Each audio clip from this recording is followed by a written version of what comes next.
Welcome to Last Minute Lecture. This free chapter overview is designed to help students review and understand key concepts. These summaries supplement, not replace, the original textbook and may not be redistributed or resold. For complete coverage, always consult the official text. In 2014, a massive viral outbreak hit the dense urban centers of West Africa, the Ebola epidemic. And, it wasn't just a medical tragedy. It was this terrifying wake-up call for global health. Yeah, absolutely. Because previous Ebola outbreaks had been, mostly rural, relatively isolated. Right. But this time, the virus just spread so rapidly through densely populated cities in Guinea, Liberia, and Sierra Leone. The infrastructure was totally overwhelmed. And when you read Chapter 36 of Prescott's Microbiology, the text points out this really harsh reality about the crisis. An early response to an outbreak when it might actually be contained is just impossible without diagnostic tests that can be deployed rapidly. Exactly, which is the crux of clinical microbiology. Before public health officials can isolate patients or trace contacts, they have to know with absolute certainty who is infected and who isn't. Right, and during that 2014 epidemic, scientists were trying to develop these life-saving assays in the middle of a raging crisis. It was described as building a boat while already in the water. Building a boat while in the water. That is such a vivid way to put it. It perfectly encapsulates the mission of the clinical lab. Whether we're fighting a headline-grabbing virus like Ebola or just diagnosing a routine infection, diagnostic testing is really the bedrock of healthcare. And that is exactly our mission today for this last-minute lecture deep dive. If you're a college student staring down a massive microbiology exam, consider us your ultimate study buddies. We are tackling Chapter 36, Clinical Microbiology and Immunology, taking all those dense textbook concepts and mechanisms and, translating them into a clear narrative. But before any of this life-saving detective work can happen, there's a fundamental hurdle. You can't catch the microbial killer if it catches you first. Right, which brings us to the very first rule of the clinical microbiology lab, and that's biosafety. The physical design of the lab and the engineering controls dictate everything else that happens inside. Okay, let's unpack this. Because assessing risk in a lab feels a lot like assessing a threat level before deciding what kind of armor you need to put on. That's a great way to think about it. And the textbook introduces two critical concepts here that people always mix up: risk groups and biosafety levels. Yeah, if you're just reading through the chapter, it's super easy to confuse a risk group, an RG, with a biosafety level, a BSL. Can you clarify the difference there? Sure. They describe two different sides of the same coin. The risk group is the threat level of the pathogen itself. It's the who and how dangerous of the microbe. The threat level, got it. Exactly. Pathogens are assigned to one of four risk groups based on their inherent danger.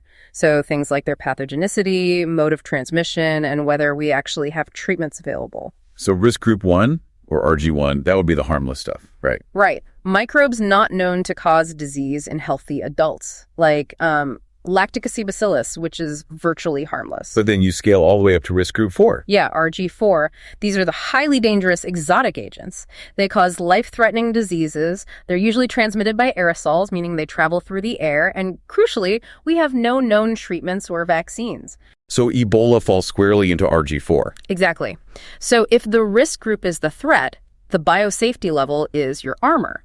The BSL, which also goes from 1 to 4, is the physical containment strategy required to handle that matching risk group safely. Right, the engineering controls, the PPE, the actual lab practices. You got it. And it builds sequentially. A BSL-1 lab is basically a standard college teaching lab. Open bench, a sink. But no matter the level, they all share a baseline, right? Yeah. The textbook mentions standard microbiological practices from the BMBL. Yes, the Biosafety in Microbiological and Biomedical Laboratories Manual. Strict, non-negotiable rules. No eating, no drinking, and definitely no mouth pipetting. Which, shockingly, used to be a thing. I know. Using your mouth to suck up bacterial cultures through a glass pipette, a historical practice we are all very glad was abandoned. Unbelievable. So, as the risk group goes up, the biosafety level escalates. By the time scientists are in BSL-4 conditions for Ebola, they're in a completely separate building, right? A separate building or a heavily isolated zone. The engineering controls are massive. Dedicated ventilation with HEPA filters, mandatory showers before exiting, and workers are either in sealed glove boxes or wearing those full-body positive pressure suits. Literal astronaut-level containment. Okay, so the microbiologist is safely suited up. They're in the correct BSL. Now they need something to test. The clinical specimen. Right. The microbiologist is essentially a detective, and the specimen is their crime scene evidence. If the evidence is corrupted, the investigation fails. Exactly. There are strict rules for a good specimen. It has to adequately represent the diseased area. It needs to avoid contamination from normal microbiota. And ideally, it has to be collected before any antibiotics are given. Because if the patient already took antibiotics, the drugs might just kill the bacteria you're trying to cultivate as evidence. I can easily see how that works for a sterile site, like blood or spinal fluid. Any microbe in the blood is automatically a suspect. But what about specimens from non-sterile sites? Like a throat swab or a stool sample. Yeah. If you take a skin scraping, you're getting millions of perfectly normal bacteria alongside the pathogen. How do you find the one bad guy hiding in a massive crowd of normal, healthy bacteria? That is the core challenge. And the solution is the art of culturing. Using specialized agar media to purify and amplify the suspect. The textbook outlines selective media and differential media. Selective media is fascinating to me because of how aggressive it is. People compare it to a bouncer at a club, but it's more like planting a garden and spraying a highly specific weed killer. That is a perfect analogy. It has chemicals that actively kill the unwanted background microbes, clearing the field. The text mentions bismuth sulfite agar for salmonella. The bismuth literally poisons the gram-positive bacteria and most normal intestinal flora. Right, giving the salmonella room to flourish. Now, differential media takes a completely different approach. It doesn't kill the background bacteria. It just lets multiple things grow. Exactly. But it contains compounds that make different types of bacteria look visually distinct from one another, usually through a dramatic color change based on their metabolism. And the best part is when a single medium does both jobs at once. McConkey agar. You will definitely see McConkey on your exam. Oh, guaranteed. It contains bile salts and crystal violet, which actively inhibit gram-positive bacteria. That's the selective part. But it also has lactose and a pH indicator. So if a bacterium can ferment lactose, it produces acid, the pH drops, and the colony turns bright pinkish red. And if they can't ferment lactose, they still grow, but they stay completely colorless. That's the differential part. Elegant biochemical engineering. Another prime example is blood agar, which is purely differential. It distinguishes bacteria based on how they lyse or destroy red blood cells. Hemolysis. Right. Alpha hemolysis creates a greenish halo due to partial destruction. Beta hemolysis is a total, transparent, complete destruction of the blood cells. And gamma hemolysis, or non-hemolytic, means no change at all. Immediate visual clues. But the chapter also introduces a much more modern way to pull a suspect out of a crowded sample. Immunomagnetic bead technology. IMBs. Yes. If selective media is like weed killer, IMB technology is like fishing with magnetic bait. That's exactly how students should visualize it. Instead of waiting days for a culture to grow, the lab uses microscopic magnetic beads coated with antibodies. And these antibodies are engineered to bind exclusively to the suspected pathogen. Right. You mix the beads directly into the complex clinical sample. The antibodies act as bait, grabbing the specific pathogen. Then you hold a strong magnet to the side of the test tube. Oh, wow. So it just physically pulls all the beads and the trapped pathogens to the wall of the tube. Exactly. You wash away the rest of the liquid, release the microbes from the beads, and boom, you instantly have a pure culture. Saves critical time. Okay, so we have our pure culture, we have our suspect isolated in the interrogation room. But how does the lab force it to reveal its exact species identity? What are the interrogation tactics? Historically, microbiologists relied on dichotomous keys combined with biochemical testing. Branching flowcharts of yes or no questions, like, does it require oxygen? Does it ferment glucose? And you'd run all these tests in dozens of glass tubes. But the text highlights the API-20E kit, which modernized all of this for enteric bacteria. Yeah, the API-20E is brilliant. It's a single miniaturized plastic strip with 20 tiny microtubes.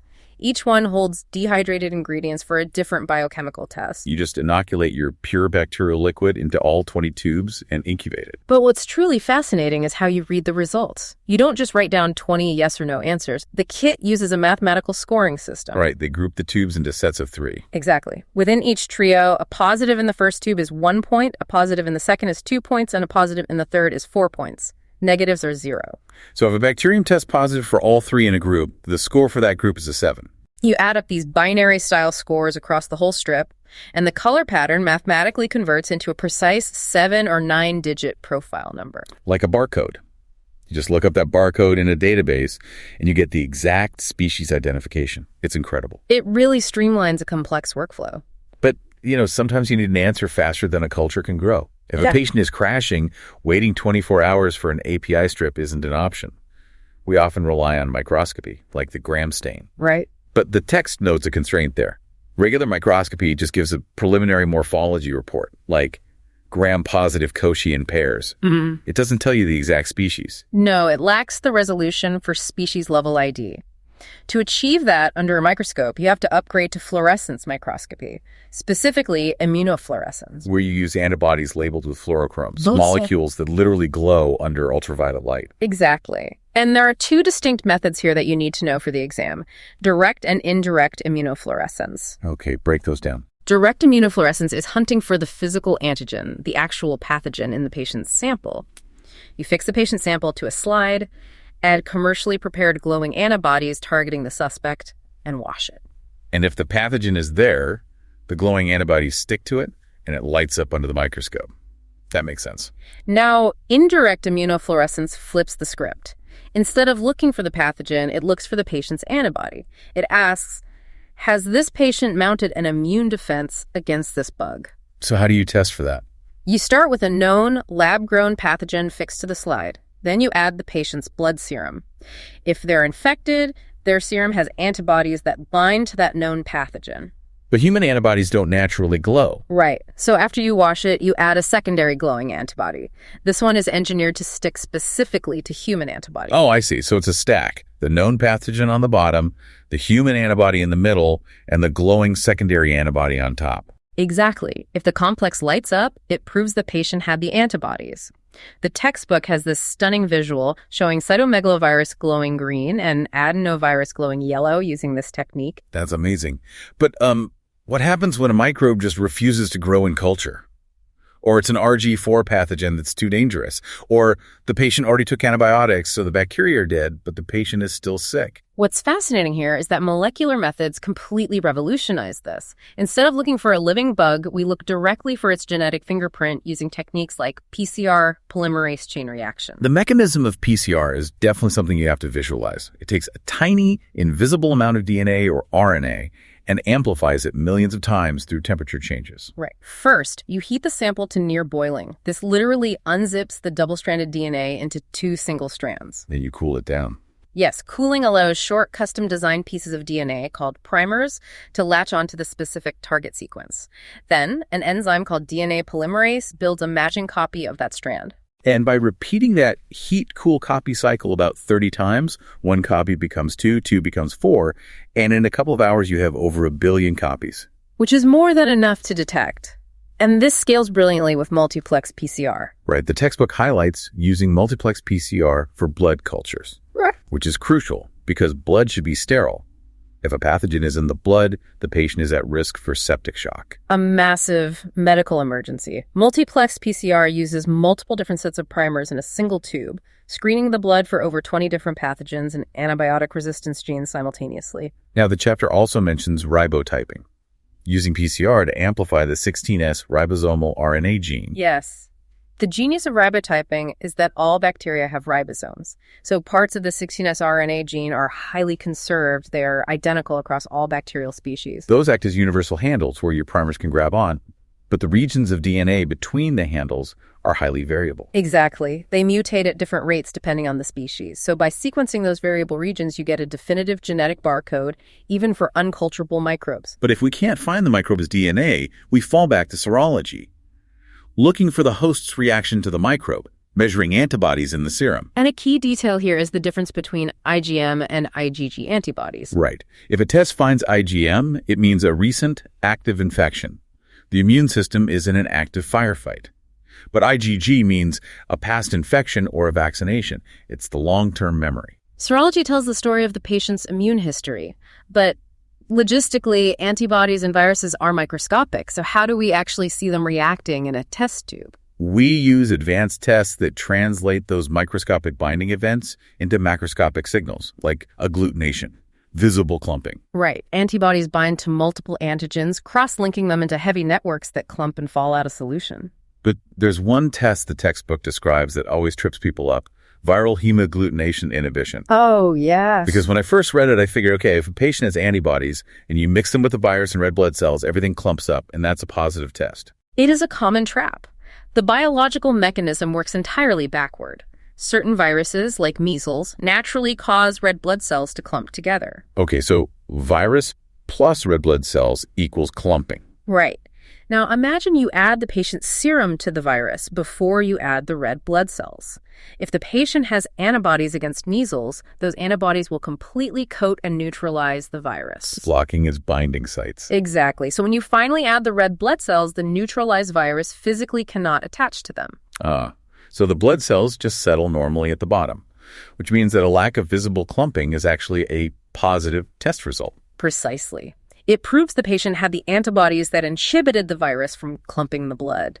And the complement fixation test uses similar backward logic. Right. Complement is a set of proteins in our blood that can pop open invading cells. Yes.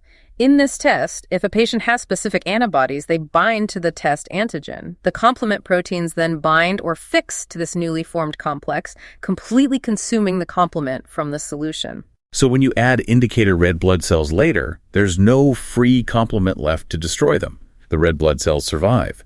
No cell lysis equals a positive test. Backward logic, but incredibly effective.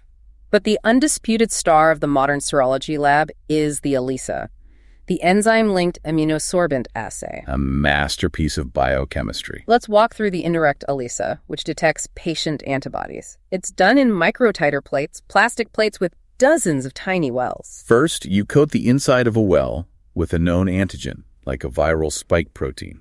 Then you add the patient's serum. Right. If the patient has antibodies, they stick to the antigen on the wall. You wash the well to remove all the other random proteins. But at this stage, you still can't see anything. Because the human antibodies are invisible. Exactly. So you add a secondary antibody. A lab-manufactured antibody designed to bind only to human antibodies, and crucially, it has a specific enzyme attached to its tail. You wash it again, and then add a colorless chemical substrate. Yes. If the enzyme is present, meaning the secondary antibody is there, meaning the patient's antibody is there, it reacts with the substrate and turns the liquid a bright, vivid color. Color change equals positive. Let me map this to something we've all used. The lateral flow assay. Home pregnancy tests, rapid COVID tests. Oh, absolutely. It takes that exact liquid ELISA chemistry and embeds it on porous filter paper. You drop your sample on one end, and capillary action wicks it across the paper. And as it flows, it hits two distinct lines. People always wonder why there are two lines on a COVID test. Right. The first line is the test line. It has antibodies to capture the specific antigen-antibody complex. If the pathogen is there, it triggers a color change, your positive result. But the liquid keeps flowing past the test line to a second line, the control line. Which just captures excess antibodies to prove the liquid successfully flowed all the way across and the reagents are still active. If that control line doesn't show up, the fluid dynamics failed. The test is invalid. It's an incredible piece of biochemical engineering disguised as cheap plastic. We have covered a massive amount of ground today, from keeping the lab safe with biosafety levels to the chemical warfare of selective and differential media. We walked through interrogating suspects with the API-20E, identifying them with immunofluorescence, and sequencing their genetic fingerprints using PCR. And finally, using the host's own immune system as a tracking device, translating invisible antibody reactions into vivid color changes. It really is a marvel of human ingenuity. It is.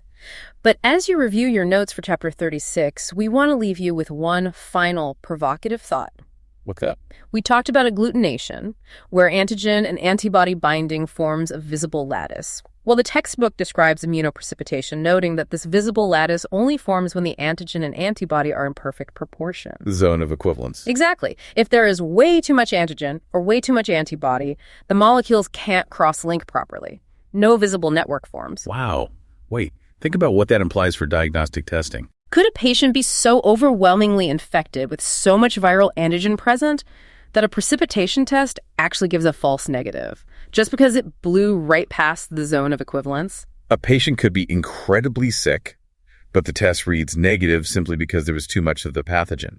That is a terrifying but fascinating biological loophole. Nature is rarely perfectly binary. Keep questioning the microscopic mechanisms around you. On behalf of the Last Minute Lecture team, thank you for studying with us, and good luck on your microbiology exam.